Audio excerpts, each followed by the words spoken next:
प्रणाम। आप सभी भाई बहनों को मेरा प्रणाम। बहुत दिन हो गया अपने गुरु की बातें नहीं की आप लोग के साथ। और गुरु और ईश्वर क्या है, भगवान क्या है, आइए जानते हैं कुछ। तो हम लोग आज इस युग में जी रहे हैं जिसको कलयुग कहते हैं।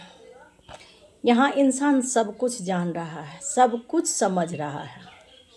ऐसा नहीं है कि नहीं समझ रहा है। क्यों? क्योंकि इसी समय विज्ञान ने इतना आविष्कार कर दिया कि हर किसी के पास मोबाइल है, यूट्यूब है, सब देख रहे हैं, सब समझ रहे हैं। बहुत लोग पहले पूजा पाठ कम करते थे, आज बहुत ज़्यादा कर रहे हैं। पहले केदारनाथ बहुत कम लोग जाते थे, आज बहुत लोग जा रहे हैं, क्योंकि पैसे भी बहुत हो गए इंसान को। लेकिन फिर भी किसी घर में आप देख लो, प्रेम नहीं है। चार भाई है, आपस में प्रेम नहीं है। एक दूसरे से खुलकर बात नहीं कर सकते हैं, जो कि एक साथ बैठ के उठते थे, खाते थे, पीते थे, रहते थे, सहते थे। आज एक दूसरे से बात करने में भी उसको परेशानी होता है। क्यों? क्योंकि पैसा ज़्यादा हो गया है। आज के इंसान को पैसा बहुत ज़्यादा हो गया है, तो पैसे से प्रेम हो गया है। इंसान को किसी को आईना दिखाओ तो वो बुरा मान जाता है, लेकिन वो जानता है मैं गलत कर रहा हूँ, फिर भी वो मैं लग गया है कि मतलब मेरा है, मैंने ये किया है। और जबकि इंसान को पता है, उस इंसान को पता है, मुझे पता है कि मेरा कुछ भी नहीं है, मैंने कुछ भी नहीं किया किसी के लिए। अगर किसी के लिए कुछ कर पा रही हूँ तो ये ईश्वर की दया है जो आपसे करवाया गया। आपने किसी का सहयोग किया। ये जब प्राण मेरा नहीं है, ये शरीर मेरा नहीं है, मेरा मन मेरा नहीं है, मेरा मन चाहता है मैं ये करूं और मेरा मन फिर भटक जाता है, तो मैं अपने मन पर काबू नहीं कर पाई, मैं अपने आप पर नहीं काबू कर पाए, अपने प्राण पर नहीं कर पाए, तो मेरा क्या है? मैं अपने सांस को जानती हूँ कि ये मेरे श्वास जो आते जाते रहते हैं बिना कहे सुने, वही शिव है। इसीलिए मैंने कहा ईश्वर और गुरु क्या है। तो ईश्वर को जो मानता है वो मांगता है, गुरु को जो मानता है वो मांगता नहीं है। वो सर्वस्व न्योछावर कर देते हैं अपने आप को कि मेरा कुछ भी नहीं, जो कुछ भी है आपका है। अब इस शरीर से, इस हाथ से, इस मुख से आप जो करा लो, मेरा कुछ है ही नहीं।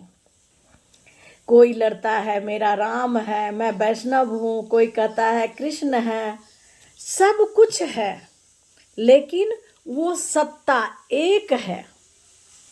हम लोग को बताया गया है, समझाया गया है, राम आया, त्याग किया, वो राम बना।